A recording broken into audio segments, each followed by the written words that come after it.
Okay. Once again, allegedly, we are live. Oh no.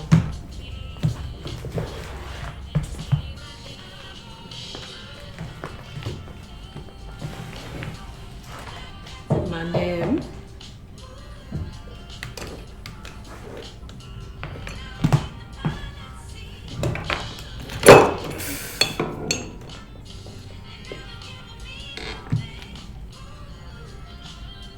Now we're here. Think audio levels are okay. Hope we're good. We have limited participation today, so if there's technical difficulties. Oh no.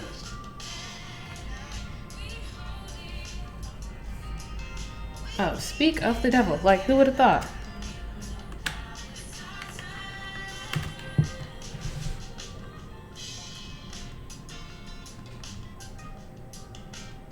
Okay, now we're back.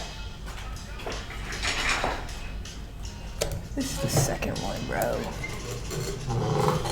Now that I have a little more time in the studio, I feel like last dude is setting me up a little bit. No, well, not.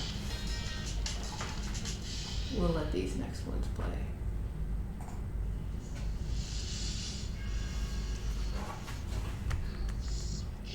I was up so late last night doing these notes, and I honestly almost canceled the show because I thought,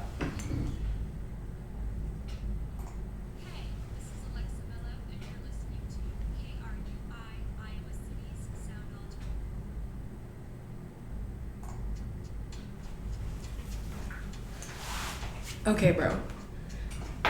He's like leaving me off in a weird place, so I gotta figure out what was set up on here, what's set up that I need to set up for this stream. And now I feel flustered. I'm in the studio. Okay, we're there. Microphone is on. I don't think I want to wait 3 minutes for Louis Cole to play. I'm wide. Let's do this. Don't have my tablet, so. Oh, hey, divorce guru. Don't have my tablet, so we're on the mobile chat today. But I think I'm ready to start. 11:03.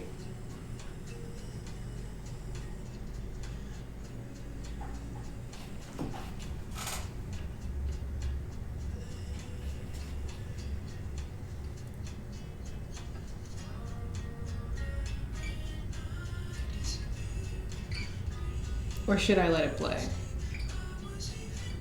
No, we're cutting it off.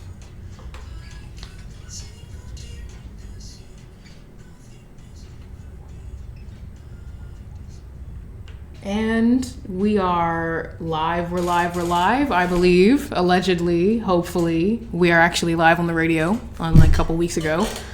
You're tuned in to Save the Vibes, live on KRUI. I'm your host, Sweet Jorna, and today we are not covering news.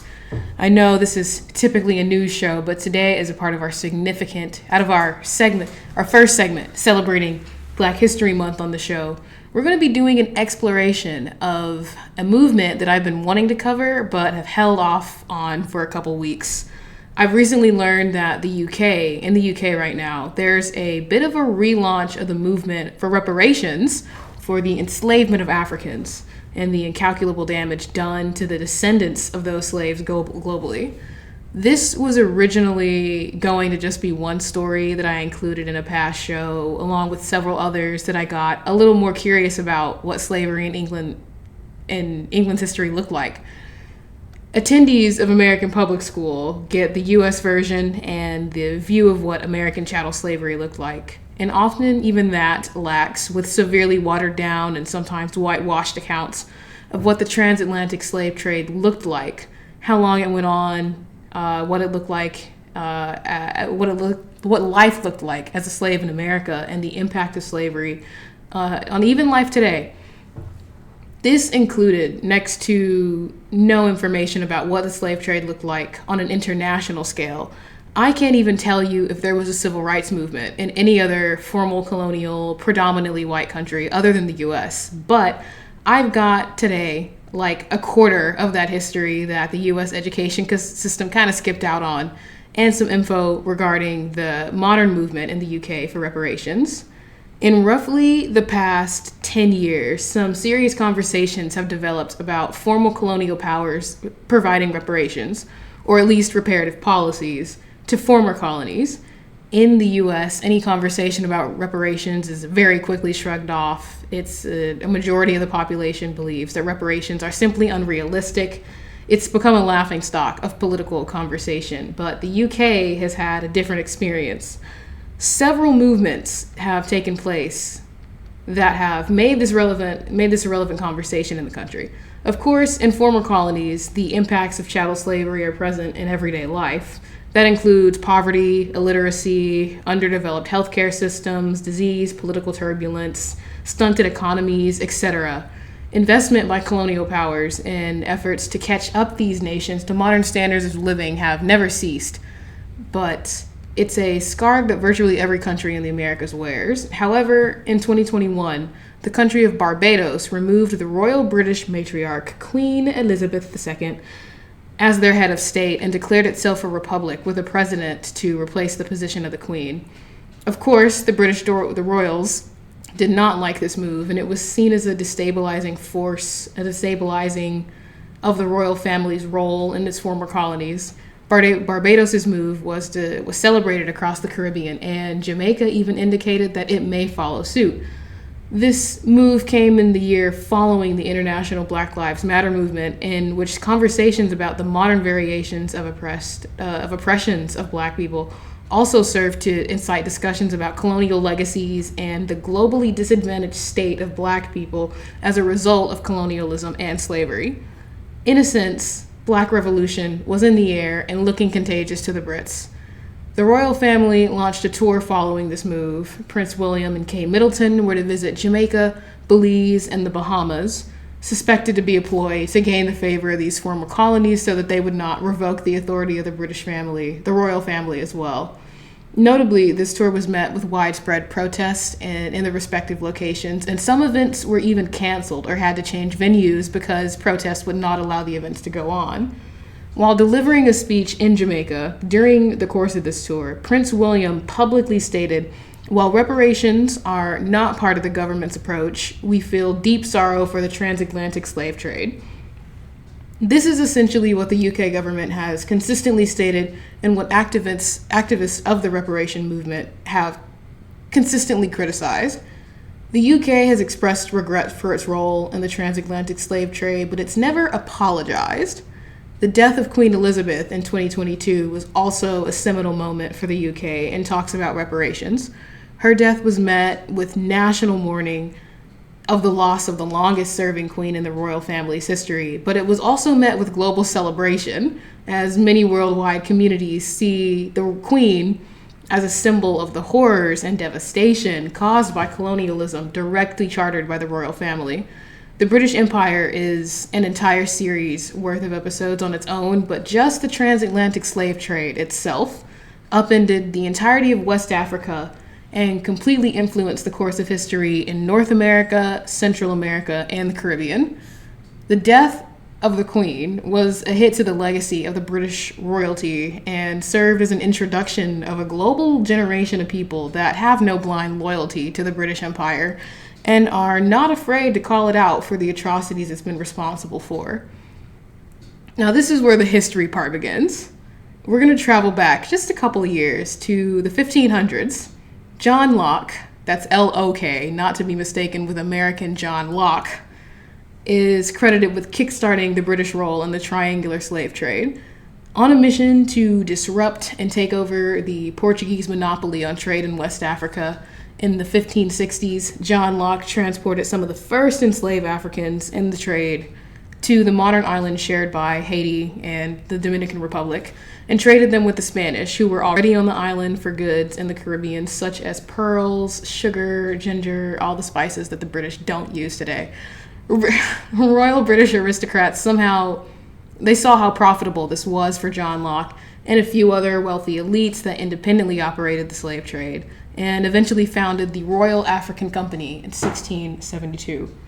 With this company, the royal family essentially held a monopoly on the British slave trade until it was open to private traders in the 1690s. And really, the rest is history. Traders would purchase or straight up steal African slaves from West Africa, take them to the Americas to either sell or to send to labor on plantations owned by colonial powers. Slavery was extremely profitable and continues in this format for centuries to follow. The British abolition movement began in the 1760s and was started by the Quaker community before it spread to influence the majority of the population by the early 1800s.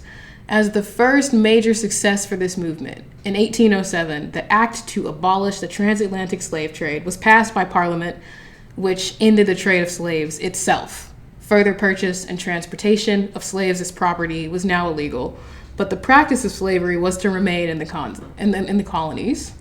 This was not the totally desired goal, but it was accepted by the abolitionist movement as the first step in ending slavery as a whole.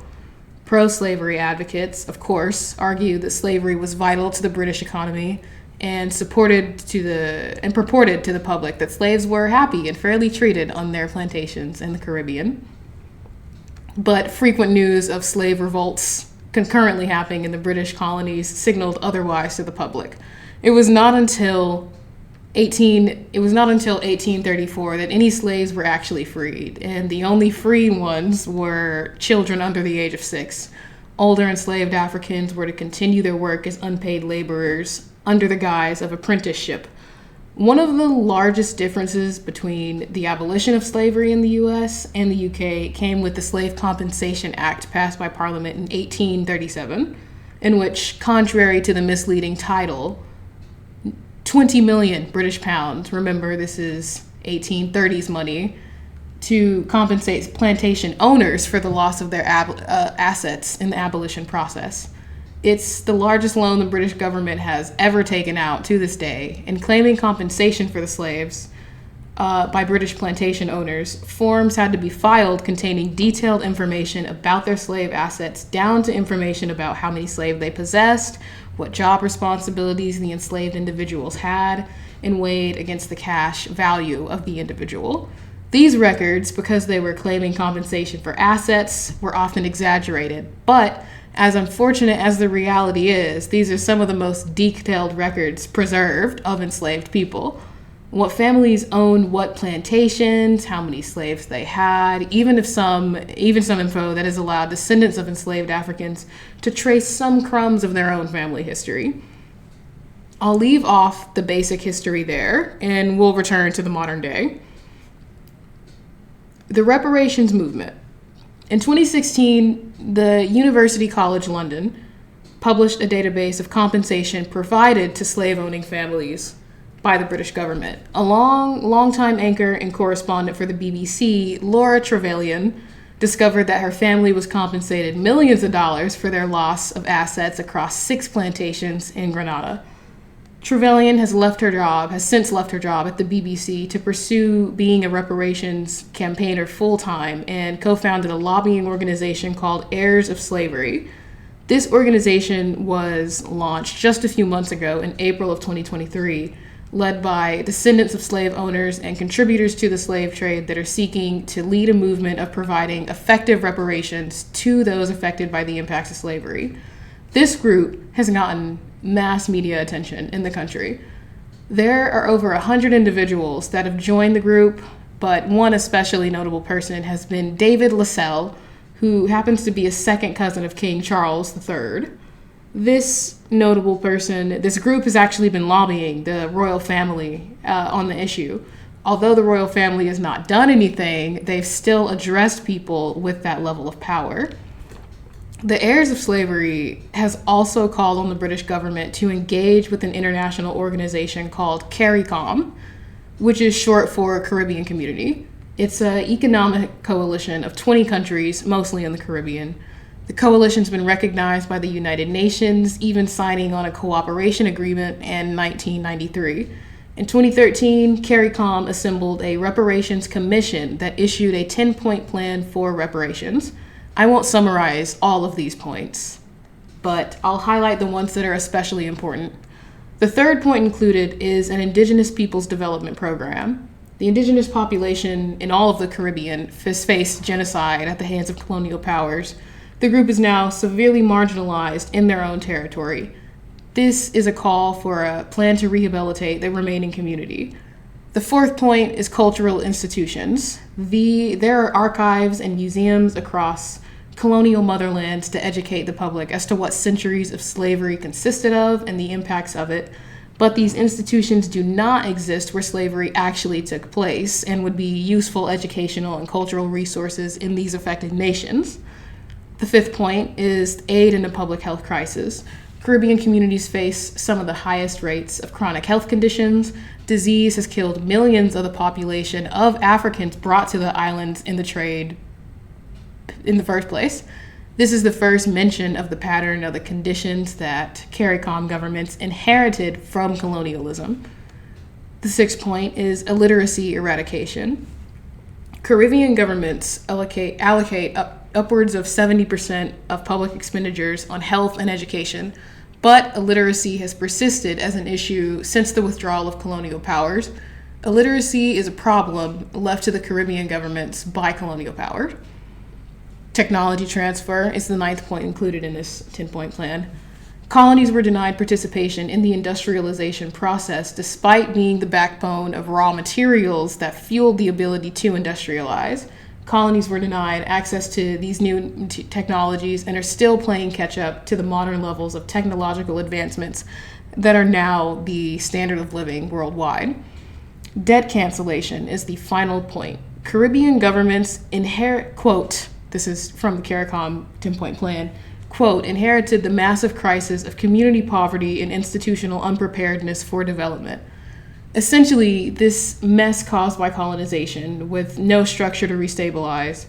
In modern times, these governments still face global pressure of development, and repairing colonial damage has forced these governments to amass debt, a lot of debt, even to formal colonial powers. This may be another instance of advocates, this Heirs of Slavery organization, this may be another instance of advocates for a cause hijacking a movement and completely overshadowing that very cause, but the Heirs of Slavery group and the media attention acquired have brought public attention to the CARICOM organization and the 10-point plan, along with personal ways to contribute to reparative efforts. Individuals from the group are encouraged to engage in philanthropy and for reparational causes. One member, Charles Gladstone, whose great-great-great-grandfather received the modern equivalent of 17 million pounds today, which is, why is it so heavy? A compensation for his enslaved assets in Jamaica and Guyana, and whose great-great-grandfather was Prime Minister William Gladstone. He visited the country of Guyana this past August and delivered a formal apology from his family for their role in slavery and donated to several educational programs in the country. This is just one example of what the group aims to do. They state that they do not seek to become a fundraising or a grant-rewarding organization, but it aims to push more tangible reparative efforts such as donating to charitable causes, encouraging other heirs to come forward, and accepting familial records to help descendants of the enslaved to acquire information about their own backgrounds. The org states that it only wishes to help where wanted and intends to remain a largely decentralized lobbying group, encompassing a variety of views on reparations. Now, it is possible that in a couple years we find out this group is a new age colonial scam, as we have seen countless times in the past. But if they're legit, I think this is what activism should look like. At least a solid foundation for an ethical and charitable organization. I kind of believe this organization because this is a cause that no one takes up. This was not a substantial or seriously happening conversation at any point since the slave trade ended, or until around 10 years ago. In the U.S., this is still an incredibly laughable conversation. U.S. politicians are still minimizing that slavery even happened, passing policies to restrict what people are allowed to learn on the topic of slavery in school. The UK is in a similar place. The British government has historically and notoriously buried records of their behavior, specifically about the slave trade, miles deep in the Earth's core. Even today, research was hard to find, a little bit. But this conversation is objectively happening in the public, and the public will want a response soon. Last April, alongside launching the group, the Heirs of Slavery organization publicly called on the British government to issue an apology for slavery and to take steps to invest in quote-unquote restorative justice for heirs of the effects of slavery. Prime Minister Rishi Sunak, when addressed in Parliament about issuing a formal apology and committing to restorative justice, he replied, quote, "No, what I think our focus should now be on doing is, of course, understanding our history in all its parts, not running away from it. For right now, making sure that we have a society which is inclusive and tolerant of people of all backgrounds." However, we've heard from other figures as well, such as Judge Patrick Robinson of the International Court of Justice, who urged the UK to change its position, stating, quote, "They cannot continue to ignore the greatest atrocity, signifying man's inhumanity to man. Reparations have been paid for other wrongs and obviously far more quickly, far more speedily than reparations for what I consider the greatest atrocity and crime in history of mankind, transatlantic chattel slavery. The UK that I know of has not responded to this call." Now, why am I bringing this up in Iowa? One, it's Black History Month, and this is a notable development for descendants of enslaved Africans internationally. And two, we're living in a time of progress. Gen Z, as kooky as we all are calling out global injustices. People are doing cosmetic things to care about issues like reposting an infographic or punching bigots in the street, but this generation is also showing that some effective measures are possible. As we've been covering on the show, resolutions are being passed in cities across the nation calling for a ceasefire in Gaza. Protests got South Africa's case of genocide against Israel in the international courts. Protests put Derek Chauvin in prison. You know, the general public cares about trans rights now. Politicians are being voted out of office for their positions on abortion. Prison reform is a long-time issue that celebrities are now advocating for, and maybe the British were right. Revolution is in the air and feeling contagious. While we're at it, let's just take on the worldwide systemic issue of the injustices of chattel slavery. All I know is that justices in the UN calling on the British Empire to reconsider its stance on repairing generational injustices is no small potatoes. I'm aware that I'm being a little naively optimistic about what might become of this movement. I know that the British government is not going to dish out reparations, but I do think more people will come forward and that have benefited from their family's role in slavery, and more people will be interested in privately contributing to reparational efforts. And I think that's worth celebrating. But that, folks, is all we have for today. If you'd like to get in contact with me for any questions, comments, concerns, suggestions, I can be reached in any major social media platform at Lenny the Fool. That's Leny_the Fool. We're also live on Twitch for and after the show every Saturday at twitch.tv/Lenny the Fool, same spelling.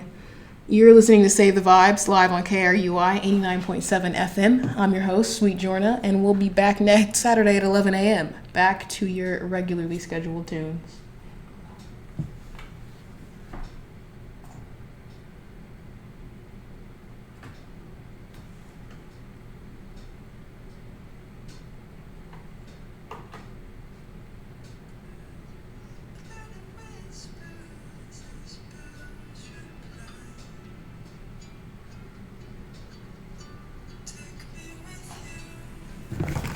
Bro, Stutter Mania today. I don't know what that was about. But we here, we wide. Black History Month. Let's talk about it.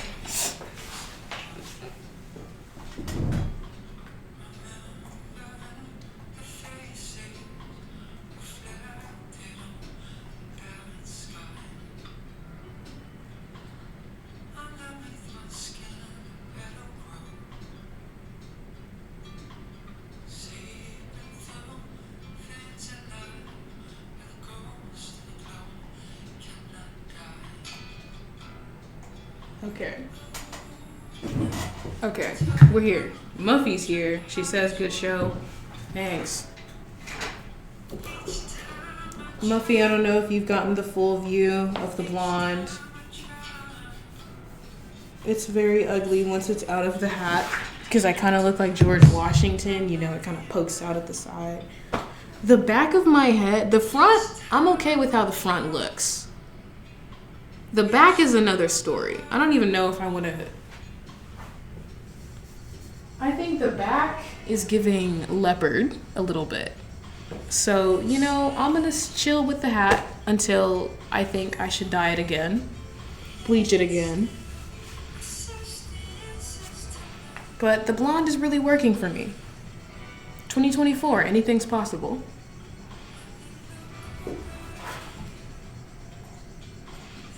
But let's talk about Black History Month. I did a lot of research on this. And this is so not comprehensive. I would need like 2 months of shows.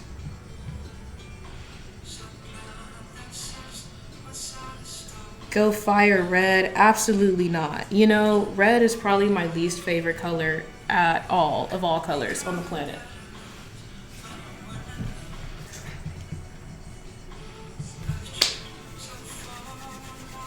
Was the show... No, I'm not going to ask about that. Never mind. But on the train of things that I was going to include, you know, someone did actual calculations of how much the British government is responsible for. They calculated the dollar amount of the entire period of slavery, like all 400 years. I guess it wasn't exactly 400 in England, but 400 years of slavery. It was like, what's the number? $24 trillion. The American Society of International Law concluded that the UK is financially liable for $24 trillion as reparations for transatlantic slavery in 14 countries. And that's for the entire duration of the slave trade.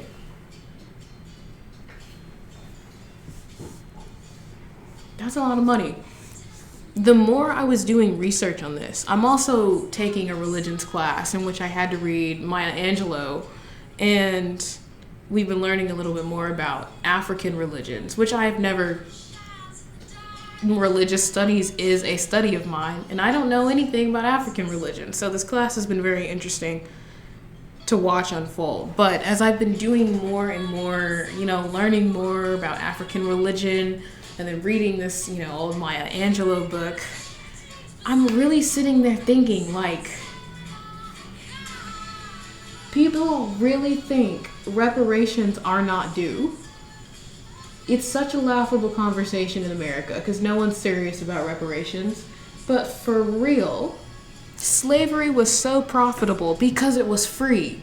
People built generational empires for free, like using free labor. They have an entire like area of the world. These colonial European powers have 400 years of not only just a leg up on black people, they have oppressed black people. So black people are like even lower, even, you know, under the threshold. And I just find it crazy.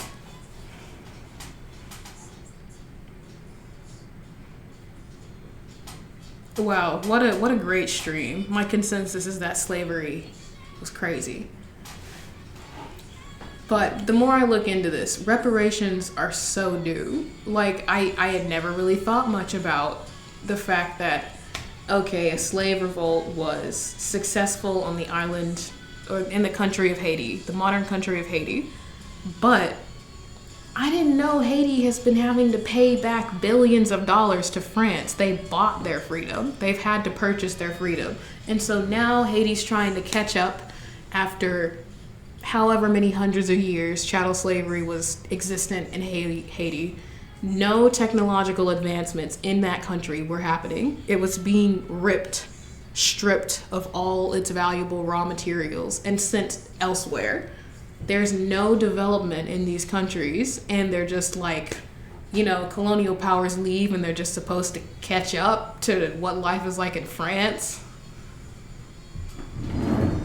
There's such a massive leg up that these countries have. And then they'll look to countries in the Caribbean and call them underdeveloped, like they haven't been raped of their entire value.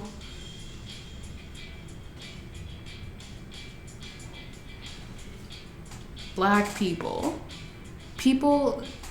Ben Affleck, in this database of people, of whatever information that was leaked about the slave trade, Ben Affleck is one of the people who spent a whole lot of money to clean his family's name off of these slave trading records. He actually put effort into hiding his family's history and their role in the slave trade, which I didn't know about Ben Affleck. But I don't know why you try to hide that. I assume if you're white, you have some slave-owning ancestors somewhere. I had slave-owning ancestors somewhere. That's not the issue. But where was I going with that? They're scrubbing these records. He is the descendant of someone who got millions of dollars in payout way back in the 1800s because his family's role in the slave trade. He's got a massive leg up. Black people were just released from slavery. There was no dishing out compensation for 400 years of not being able to have a family, be happy. How many hundreds of years of just slaving away on a plantation.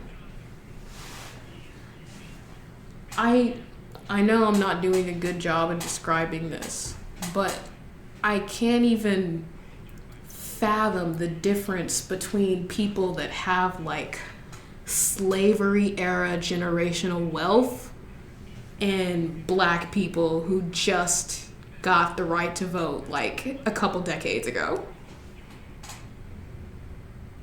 who just got the right to use the same bathroom as a white person a couple decades ago.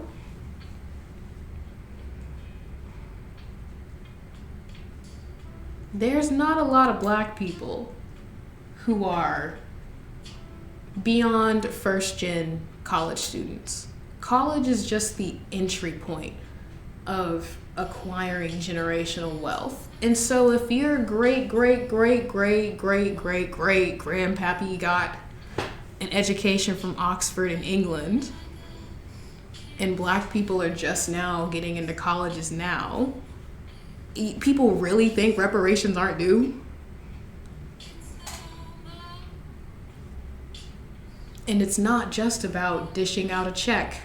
Here's $3,000. We're sorry about slavery. It's investment in communities that have been deprived of the ability to thrive.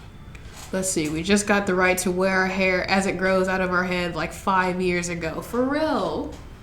You mean to tell me Ben Affleck is paying top tier money to remove from the media the fact that his family made millions in the slave trade, and black people just got the right to wear our hair coily 5 years ago, and you think reparations aren't due?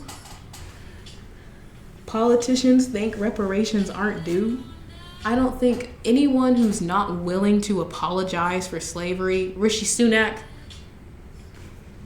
people that aren't willing to dish an apology for slavery, just an apology, not even an investment, just an apology from the UK government.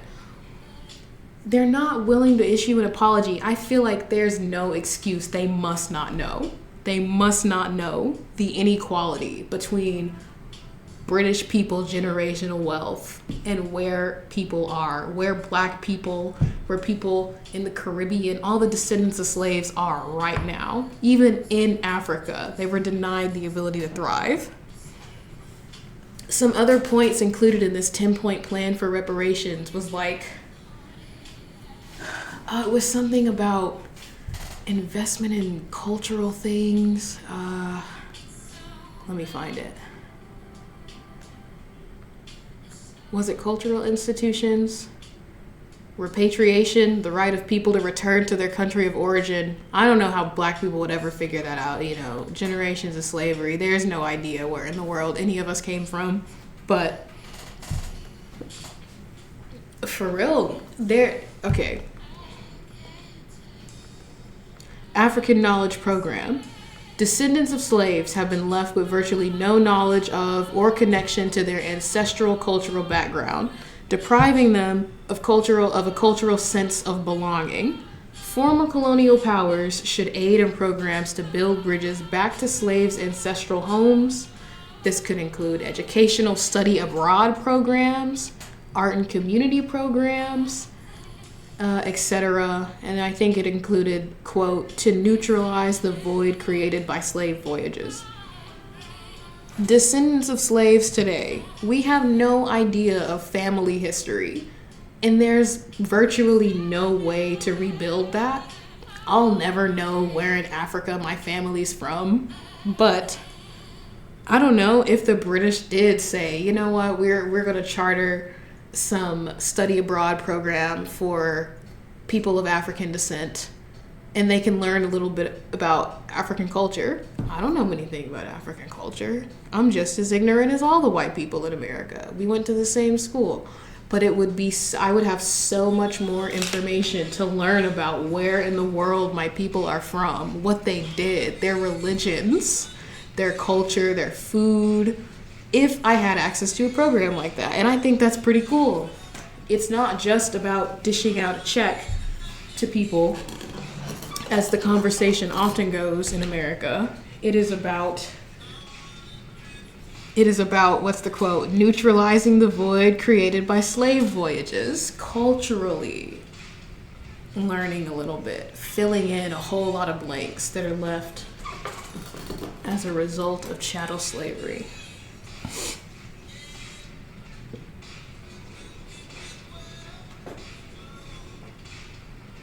I think that's all I have to say. Everything feels like alphabet soup today. I feel like I stuttered all over the show. My voice is weird. I need sleep. I was working on this script. This is actually one of my longer ones. This was like 6 pages long. I was working on this till like 1:30 last night, which is ungodly of a time.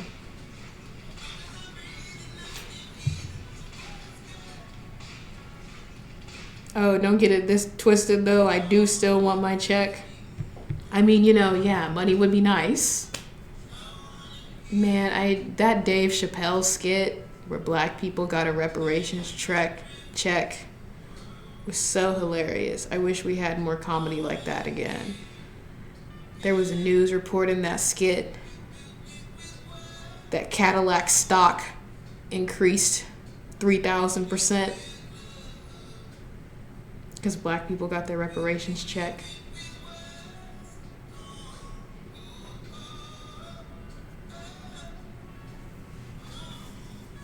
Money is cool and all, but I do think it would be another valuable thing to aid people of African descent to learn a little bit more about Africa. In the argument that, we're all a country of immigrants, Africans came here involuntarily as immigrants, but immigrants nonetheless. White people came here from Europe as immigrants. I don't think white people understand the blockage, the big black hole of information that black people don't have. We can go back a couple generations in our family line and know a little bit of the history. White people can go down the line and tell you when their great-great-great-grandpappy came here to Ellis Island from Ireland and what their family did in Ireland before they immigrated to America, to Ellis Island. There's so much information that descendants of slaves don't have, and it would add some context. Black people may know great-great-grandparents, a little bit more than that. but that's about where the family line ends. Whereas other people can trace their family back generations, and think about the color that adds to someone's life. When people are lost spiritually, they look at their family history. When Black people are lost spiritually, there is no family history. And you wonder why Black people do drugs. Why drugs aren't an issue in the hood. Why drinking is an issue. Why there's so many unresolved mental health issues in the Black community. People that are anti-apology and anti-reparations, I feel like they must not know. They cannot know. Otherwise, they're just being the most heartless human being in the history on the planet Earth.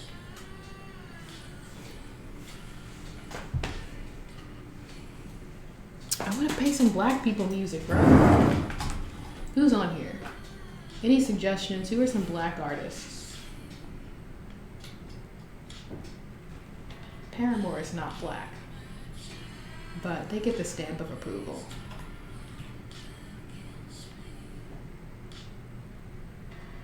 I keep putting Erykah Badu on. Who else is on here?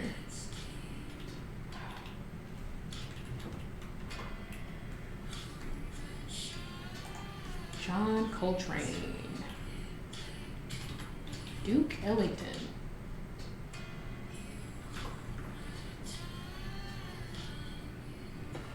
Oh, you know what? I really mean it. I like no disrespect to KRUI at all, because I really enjoy my time here at the radio station. And I mean no disrespect to KRUI. But there are no Black people here. This is not a diverse. Maybe diverse in terms of like sexuality and gender expression, but culturally, wait, what face? What is what face?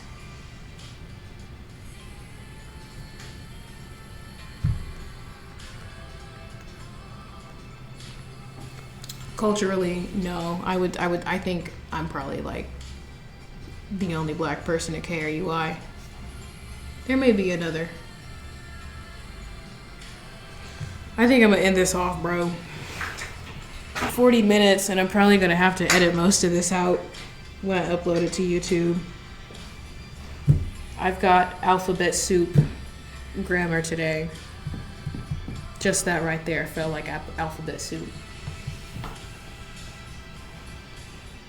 But yeah, happy Black History Month. Slavery was bad. People are cruel to not think reparations are due. Let's see. All right, divorce guru, pop off. There are some things one biologically cannot deeply comprehend with being in it. I assume you meant without being in it. It's the same way a man could never comprehend the fear and rage that boils deep in women's souls from centuries of frickery. Exactly. I feel like they should at least try to understand. It's like they're objectively, white people are all about statistics. Look at the statistics, they're there. They are there to show that we are living with such detrimental effects of slavery today, and a whole race of people don't have to deal with that. That's not normal. That's not the status quo. For white people, they don't have to deal with that. They don't have to look at a textbook with depictions of slavery and think those are my people. If I were alive in the 1800s, I would be living on a plantation and wearing potato sacks as shoes.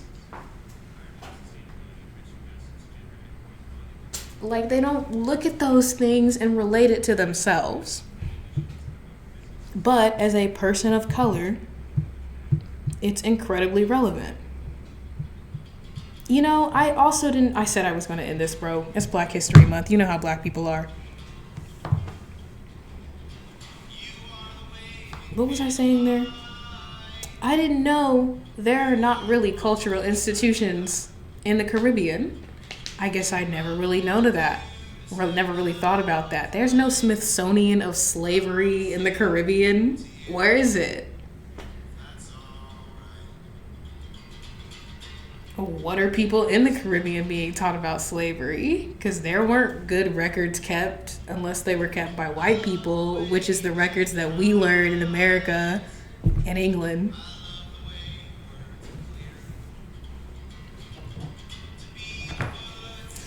I don't know. The more I think about it, inequality is incredibly prevalent, and if there's any time, it's now. Let's get some reparations, bro. Gen Z is gonna do it. I'm gonna call it right now.